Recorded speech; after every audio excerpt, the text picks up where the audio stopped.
Hi, I'm Amanda Reed, and I was fired with Coldplay playing in the background. No, seriously. Imagine this: you've built a company from the ground up, turned a sleepy analytics division into a 60 million powerhouse, stayed up nights rewriting pitch decks, mentoring interns, plugging holes in someone else's dream like your name was duct tape. 11 years, gone in the length of a keynote speech and a drone shot. The setting: a lakeside resort in Vermont. The kind where people pretend to find enlightenment over lavender cocktails and Fox mindfulness panels. They called it a Leadership Transformation Summit, but I knew better. It was a corporate execution, with canapes. Our CEO, Blake Caldwell, he of the two, white teeth and LinkedIn guru energy, strutted on stage in a quarter zip and Allbirds, flanked by fog machines and a Coldplay remix like he was announcing world peace. Instead, he announced me. He smiled, said my name like it was a funeral hymn, and declared that the company was realigning legacy roles. I was free to explore new adventures. Translation: fired. On stage, in front of 200 colleagues, clients, and people I'd trained. And then they had the nerve to clap. Some of them looked horrified. My assistant Jenny had tears streaming behind her sunglasses. But others, they were already measuring my chair back at HQ. I didn't cry. I didn't even finish my champagne. I just stood there, stone-faced. While Blake clicked into his efficiency era, vision slides like he hadn't just thrown a grenade into my entire career. They thought I'd go quietly. They always do. But just as I was wheeling my suitcase toward the valet, still in shock, my phone buzzed. One message, from Marcus Lang, the company's biggest investor. It read, "Are you free? Let's ruin him." I stared at the message. Not "Are you okay?" Not "I'm sorry." "Are you free? Let's ruin him." I should have deleted it, should have ignored it, packed my pride next to my laptop, and flown home to cry into an HR-certified severance packet. But instead, I laughed, quiet, sharp, bitter. Because Marcus Lang wasn't just anyone. He was the investor. The one Blake used to defer to like a teenage boy afraid of disappointing his coach. The one who told me once, during a quarterly review, that I had ice in my veins and a calculator for a heart, and somehow that had felt like the highest compliment I'd ever received. Now he was offering something even more seductive, a second chance. Not to return to the company, but to burn it down. Marcus didn't do coffee shops. When his assistant texted me an address, I expected a private boardroom or a penthouse suite. Instead, I got a weather-worn dock house on the edge of Lake Champlain. Just a rickety porch, one Adirondack chair, and the man himself, feeding breadcrumbs to ducks like he didn't control half the NASDAQ queue. He didn't stand up when I arrived, just nodded once and muttered, "He really did it." On stage. I thought it was a test. I said, voice cold. Some kind of loyalty check. He didn't even blink. It wasn't loyalty he wanted, Marcus said. It was silence. I stood there, still in my heels and badge, less blazer, heart pounding like a kicked beehive. Part of me wanted to scream. The other part wanted to sit down and listen. "You didn't come all the way out here to feed birds," I said. "No," he said, finally looking at me. "I came to offer you a war." That was the moment I stopped grieving. Not because the pain vanished. Not because the humiliation didn't still live under my skin like glass shards. But because something bigger stepped in. Purpose. And for the first time in weeks, I felt awake. "What do you want from me?" I asked. Marcus tilted his head. "Your memory, your insight, your receipts, and your discretion. In return," he smiled. Not kindly. Strategically. "Your name back. And maybe a shot at lighting a match under the paper castle Blake built." The ducks scattered as a breeze swept off the lake. I didn't shake his hand. I didn't need to. I just said, "I'm in." And that was how it started. Not with a scream, but with a whisper between two people who had nothing left to lose. I flew home in silence. Middle seat, no champagne, no fog machines, just recycled air, a bag of stale pretzels, and Blake's smug face replaying behind my eyelids like a cursed PowerPoint transition. When I stepped into my apartment, it felt like entering the ruins of a life I used to believe in. No calls, no texts, just one cold message from HR forwarding my NDA, legal language wrapped in velvet threats. Saying this, and you get your 6 months of severance. Stay quiet. Don't embarrass the brand. I didn't sign. Instead, I opened a bottle of burnt sugar bourbon and called the only person I trusted Jenny, my former assistant. The last human being at that company with a soul. She picked up on the first ring. I knew you weren't done, she whispered. Neither was she. We met at a strip mall coffee shop 2 towns over. Neutral ground. Jenny wore sunglasses and sat facing the door like we were plotting espionage, not justice. They're rewriting you, she said, sliding a flash drive across the table. Erased your name from the internal wiki. Reassigned your projects. Deleted your archived reports. I stared at the drive. The last remnants of my work, salvaged by the one person Blake hadn't scared into silence. Why? I whispered. Because if your fingerprints are gone, she said. You were never there to expose what came next. That night, I plugged the drive into my old backup laptop, the one that whined like a chain smoker when it booted up, and started digging. It didn't take long to find it. Q4 projections that didn't match sales logs, revenue lines bolstered by products that hadn't launched, graphs with my initials tagged, but I'd never seen them before. They were using me, using my credibility as camouflage, my reports, my data models, my name. My rage wasn't hot. It was clinical. Focus wasn't incompetence. It was fraud. At 3:26 a.m. I called Marcus. I'm in, I said, voice sharp. He's dumber than I thought. Marcus didn't gloat. He just said, good. Time to start collecting kindling. We started with a spreadsheet. Departures 2023, a digital graveyard I'd quietly kept over the years. Every sudden resignation I hadn't believed. Every analyst who'd vanished after asking the wrong question. Every friend who was let go. For cultural misalignment, I started calling them, not texting, not emailing, calling old school like we used to before everything became Slack threads and ghosting. Some didn't answer, most did. And one by one, the same story emerged: misdirection, intimidation, silence. They hadn't quit. They'd been cut to hide the rot.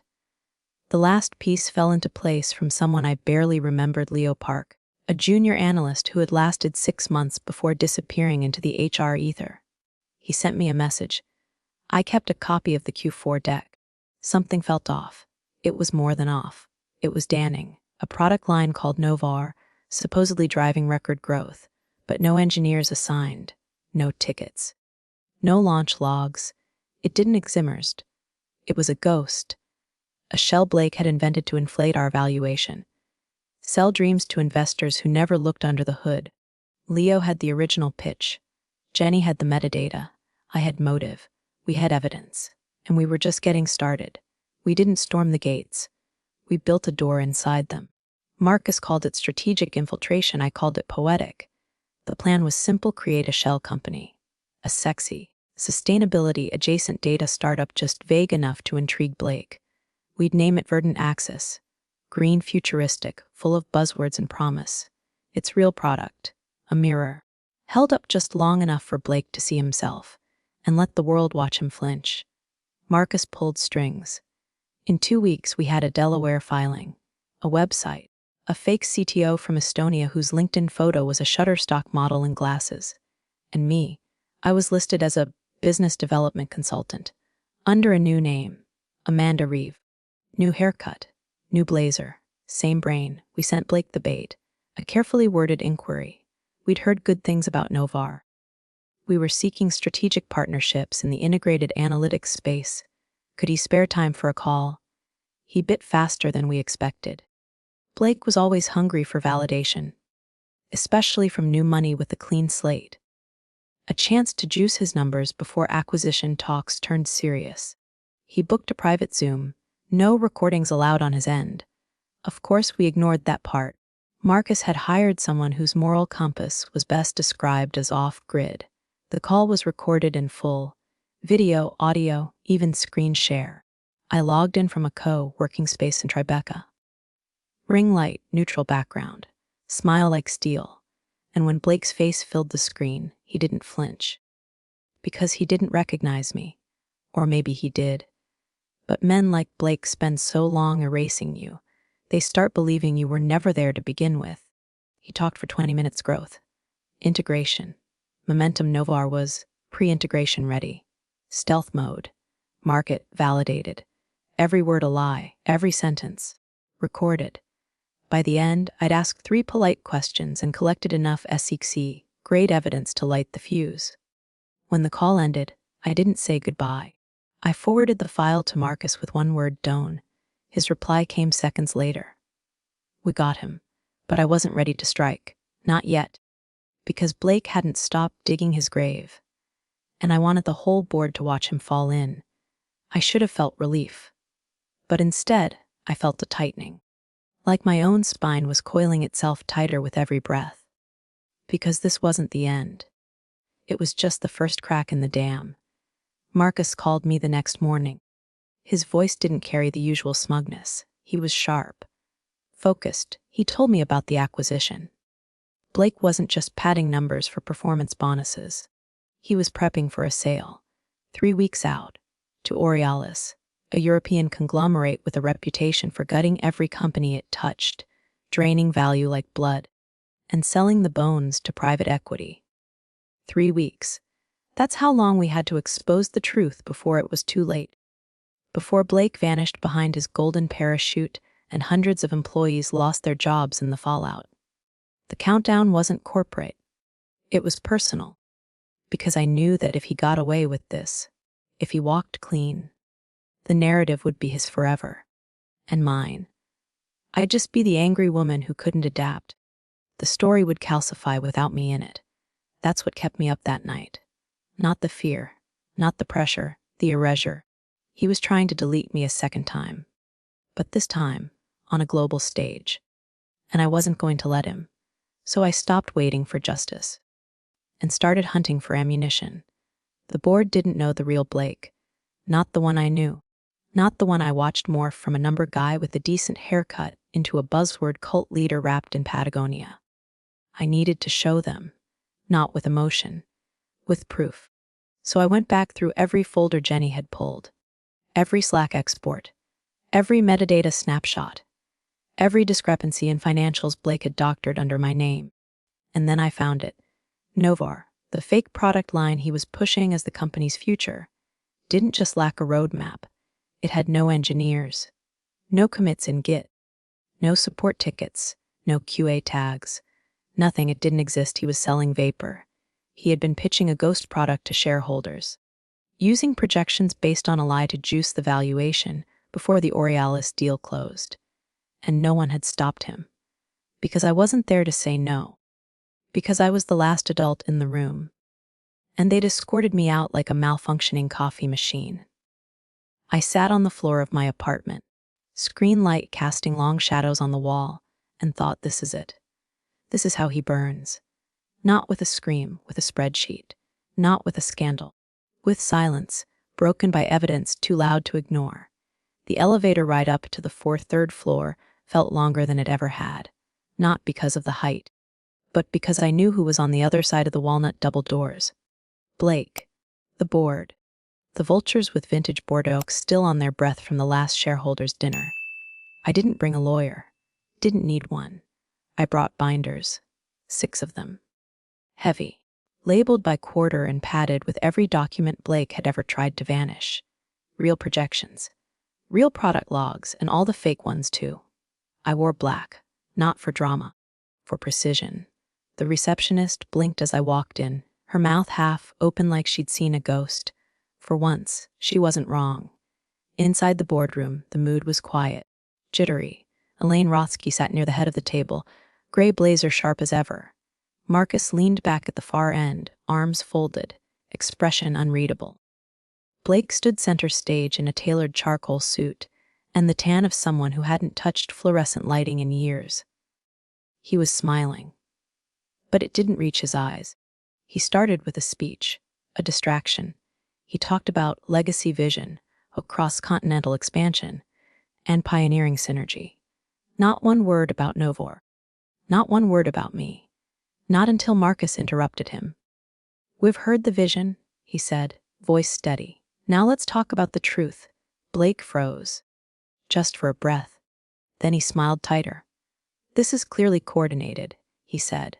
"A standard hatchet job by a bitter former executive. Nothing here has merit." Marcus didn't blink. "Funny you say that." He reached for a tablet, tapped once, and a voice echoed from the speaker in the center of the table. It was Blake's, crystal clear. "We're seeing north of 60% growth quarter over quarter in our new vertical," his voice said. "APIs are active. Market validation is already behind us." The room went still. Blake's jaw locked. "How dare you?" he growled. "That was a confidential call." "You lied," Marcus said. "To investors, to partners, and to us. That's not confidential. That's criminal." Elaine leaned forward. "As this novor," Blake didn't answer, so I walked in, uninvited, unapologetic. The room gasped. I could hear the scrape of a chair, someone choking softly on espresso. I placed the first binder on the table. "Quarter 4, I said. Then another. Falsified decks. Another. Customer logos Blake pulled from Google. Another. Financial projections tied to a product that doesn't exist. Blake's face drained of color. He opened his mouth. "Don't," I said, my voice quiet. "Every word you speak now digs deeper." I didn't shout. Didn't break. I didn't need to. Because the facts screamed for me. Elaine flipped through a binder. Paul muttered something about breach of fiduciary duty. One of the younger board members whispered, "Jesus Christ." Marcus spoke next. "I moved to terminate Blake Caldwell for cause. Effective immediately." 12 hands went up. Unanimous. Blake didn't argue. Didn't plead. He just stood there, exiled. Hollow. He walked out of the room like a man still waiting for the world to say, "Just kidding." But it didn't.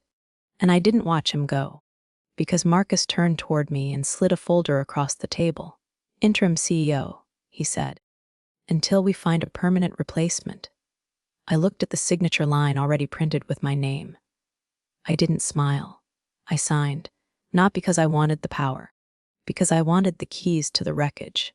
The story should have ended there, with Blake walking out, with my name inked onto the CEO line, with the board too stunned to breathe and a brief moment of justice settling in like dust.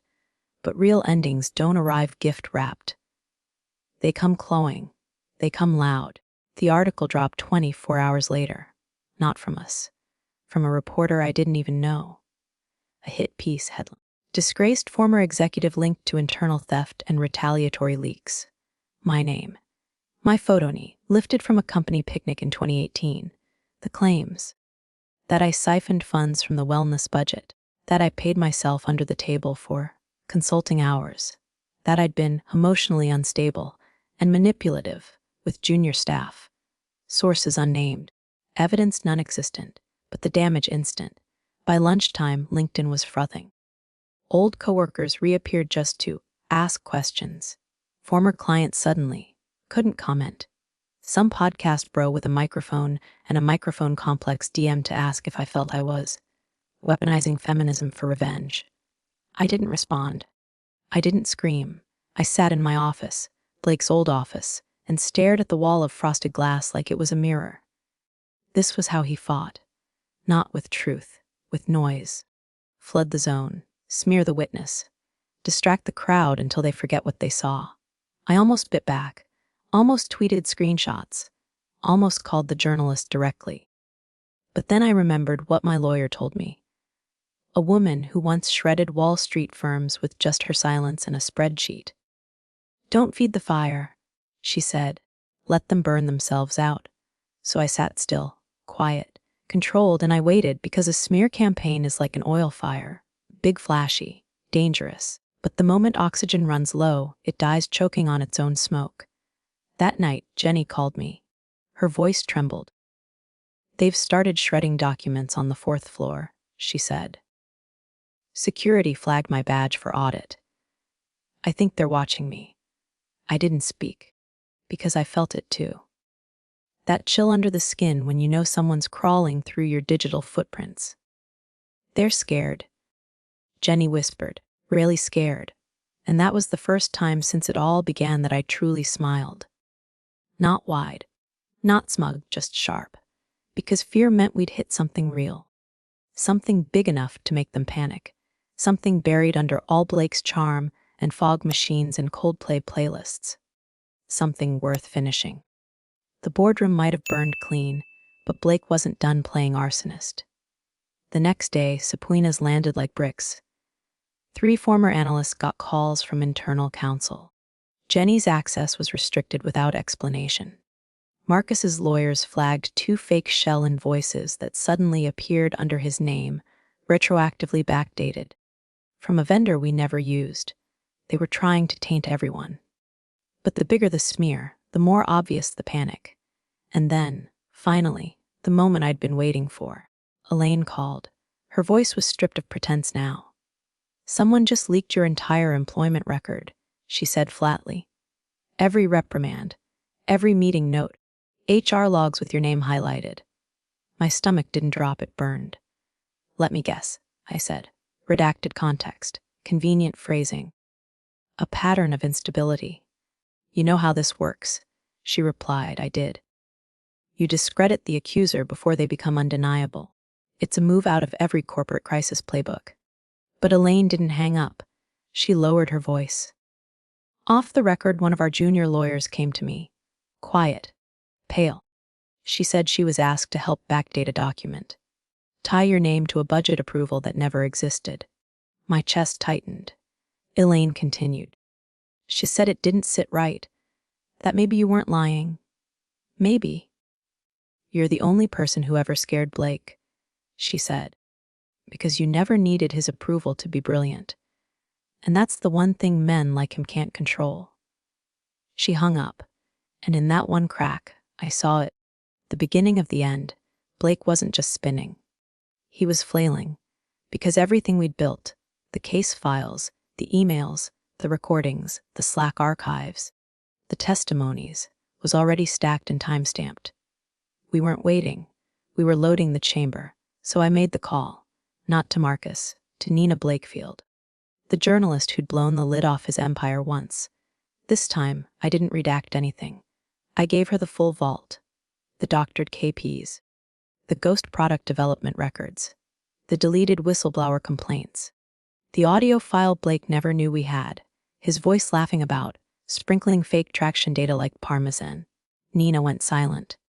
Then she said, "If I publish this, it'll end him." I paused. "No," I said. "It'll expose him. Ending him is just a side effect." By dawn, the headline was Live. Fraud by design. The collapse of a cult CEO. It spread like wildfire. Not just tech outlets, The Times, Forbes, 60 Minutes called within hours. Employees staged a walkout. Investors froze funding. Borealis, the European firm Blake had been secretly negotiating with, publicly withdrew. The SEC launched an emergency probe. And Blake, he vanished. No press conference this time. No Instagram story in front of a reclaimed Woodco working space. Just silence. Total desperate, guilty silence. But we weren't done. I wasn't done. Because somewhere in a locked drawer in Blake's office, behind the fake awards and staged photo ops, was something else. Something that would take this from revenge to reckoning. It was Jenny who found it. She texted me just 3 words. "It's still here." A week after the second article exploded across every news channel. Blake's office, now technically unassigned, was open for a post-investigation cleanup. HR wanted to scrub it, remove any remaining sensitive materials.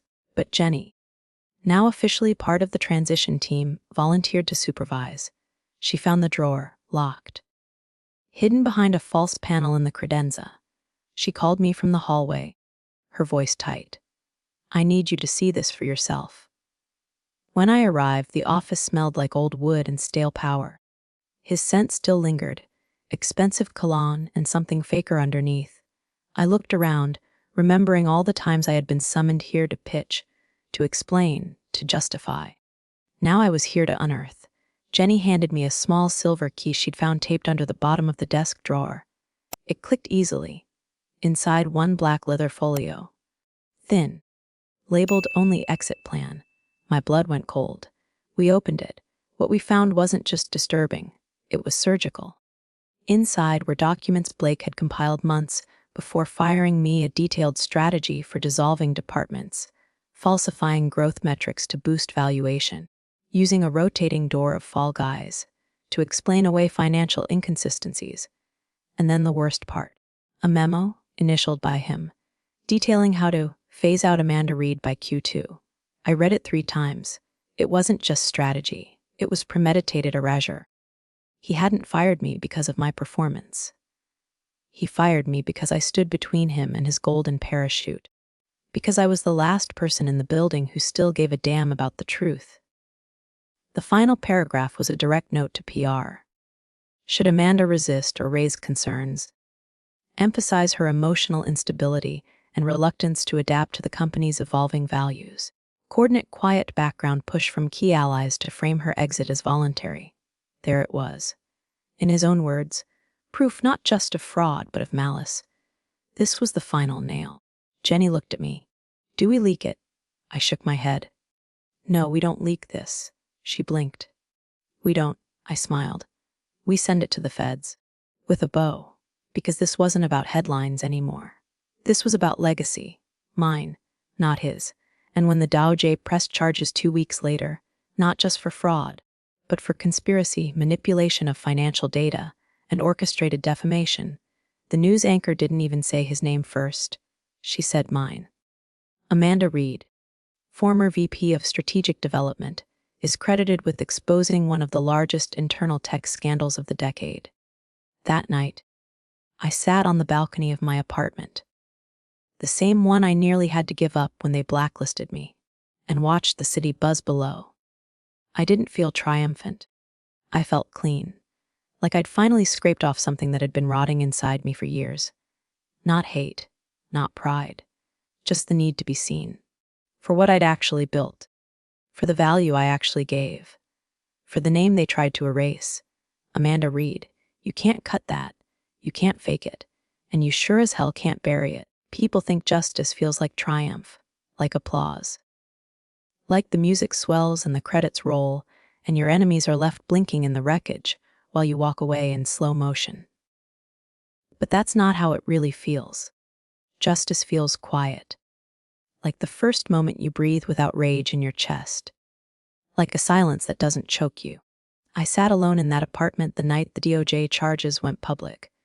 No champagne, no friends clapping me on the back. Just me, the city humming outside, and an inbox that, for the first time in months, didn't contain a single threat, lie, or legal trap. And I cried. Not from sadness, not from victory, from relief. Because for the first time in a long time, I didn't have to prove I was right. The facts did it for me. The data. The truth. The receipts they thought they'd buried. They always forget. Truth is patient. It waits. It doesn't yell. It doesn't play dirty. It just watches. Records. Collects dust until someone brave enough wipes it off and says, see. For a long time, I thought the story would end when Blake was gone. But it didn't, because Blake wasn't the point. He was just a symptom. The disease was deeper. It was the way people like him rise, on buzzwords and charisma and fake progress, while the real builders get elbowed out of the frame. But not this time. This time, the builder stayed. This time, the builder rewrote the ending. I didn't keep the CEO title. I declined it 3 weeks later, after ensuring all the severance packages were honored and the engineering team got full back pay for bonuses Blake had deferred indefinitely. I didn't want the castle. I just wanted to drain the moat. Now I teach strategy, data ethics, corporate culture to students who still believe in things like integrity and balance and courage that doesn't come with stock options. And every year, I open my first lecture with the same words. You are not disposable. You are not invisible. And if someone tries to erase you, remember, a name built on truth cannot be deleted. Only fear. That's what justice is. Not punishment, not revenge, but restoration. A voice, a value of the simple, radical truth that you mattered, even when they tried to write you out. Thanks for listening. If this story hit somewhere deep, if you've ever been overlooked, cut out, or told to sit down while someone else took credit. Share this with someone who needs to hear it. And if you're still standing, you're not done yet. Hit that like, share this with a friend, and subscribe to Telling Story with Me. We're just getting started.